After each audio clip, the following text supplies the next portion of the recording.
representing the class of 1960. And he is a character. I love him dearly. His name is Chuck Mercurio.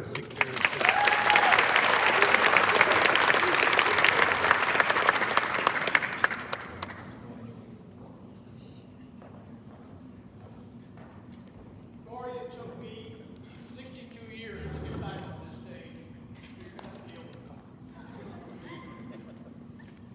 I proudly represent the class of 1960. We are here today to discuss excellence and stingery pride. Can you take this one? First, what is excellence? The 4th century BC Greek philosopher Aristotle. Can you hear me? No. Better with the microphone. With the mic. We'll work it out this Use the mic. The mic. The mic.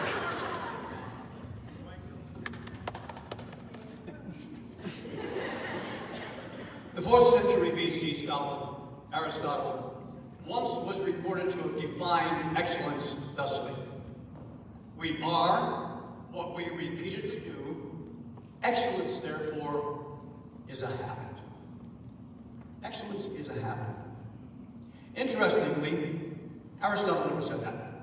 It was actually Will Durant, the American historian and philosopher, in his 1926 book, 6 centuries later, who actually curated all of Aristotle's postulations on excellence and boiled them down into that once often repeated phrase. And I was reminded by our class president, Earl Sedlick, that it seemed awful similar to our class motto: we are what we take time to become. I'm not sure that the committee that spawned that motto ever read Aristotle or Will Durant, but I'm just saying. The simple truth: excellence does not happen. Just doesn't happen. It requires commitment, persistence, and passion. Passion being the most important, because without the passion for your excellence, there is no need to commit, no persistence. But how do we learn this? Where do we learn this? For some of us, it takes a lifetime. Some a little bit later than others. But it begins in hallowed institutions such as this. This magnificent monument to educational excellence affords you the incredible honor, endows you with the indisputable fact that you are now and forever will be a stingery. Your journey to excellence has just begun, and it began here. Now, classes, the committee has asked us to try and show you exactly what stingery pride looks like. So I'm going to ask all the students to please rise. I want you to turn and face the back of the theater. I know 60's here, 71, 89. Who else? Now, let me hear it.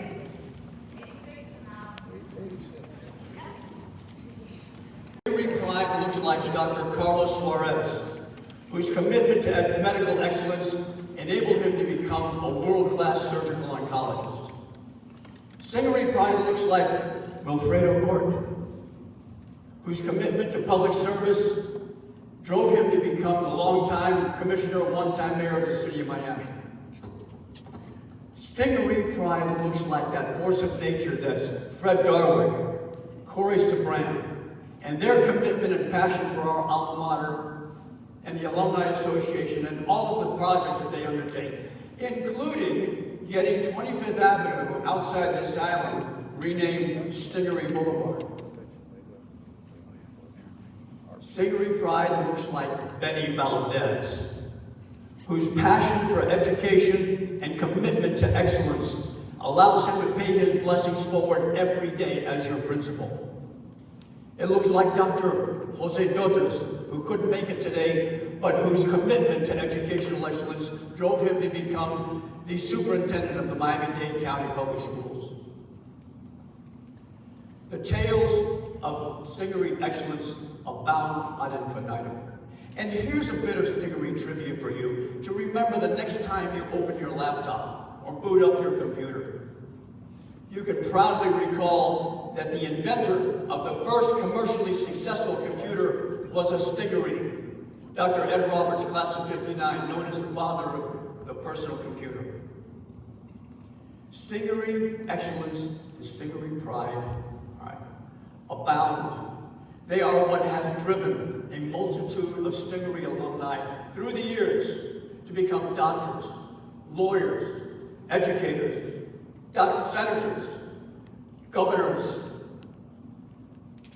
excuse me, who have committed to continually contribute their time, their talent, and their treasure in support of the Alumni Association and your alma mater. Now, in time, it will be your turn to pass on these traditions, to show your stingaree pride and the generations that follow exactly what it is to be a stingaree, to support the Alumni Association and your alma mater. Which brings me to our reason for being here today, representing the class of 1960. For over 60 years and 10 reunions, the class of '60 has amassed a significant cash surplus, ostensibly to finance our reunions and to enhance the quality there. But the ultimate goal was to designate all of our surplus to support the Alumni Association in its scholarship program. Much like the Billy Wills Fund, the class of '60 has initiated a donor-advised fund, which will contribute $1,000 annually to support 2 new scholarships. So it is my supreme honor, on behalf of the class of '60, that we inaugurate the first class of '60 meritorious scholarship and the Chuck Mercurio Passion for Excellence in Theater Scholarship. We encourage all of the alumni associations and alumni classes to work with your financial advisors to instill your own donor-advised fund. The investment opportunities that these financial vehicles offer will help perpetuate that commitment and persistence to excellence that is embodied in stingaree pride. Now, in just a few moments, the committee is going to be awarding this year's scholarships, all right, including the class of '60 meritorious one. I will return later on as the former president of the National Thespian Society, Troop 327, to present the Chuck Mercurio Passion for Excellence in Theater Award. But I just have one question for everyone here. Who are the stingarees? Yeah. Damn right you are, forever.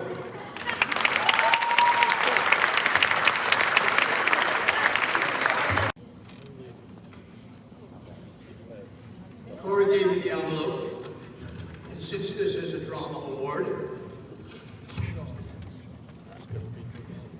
get to.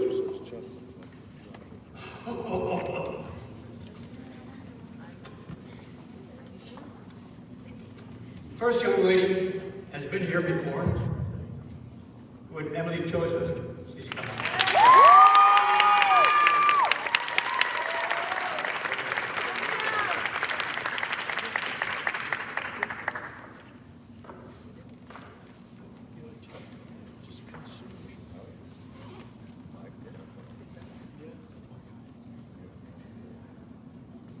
As a former thespian, I take great pride in calling up the lead for this year's play, Mamma Mia, Tess Barriers.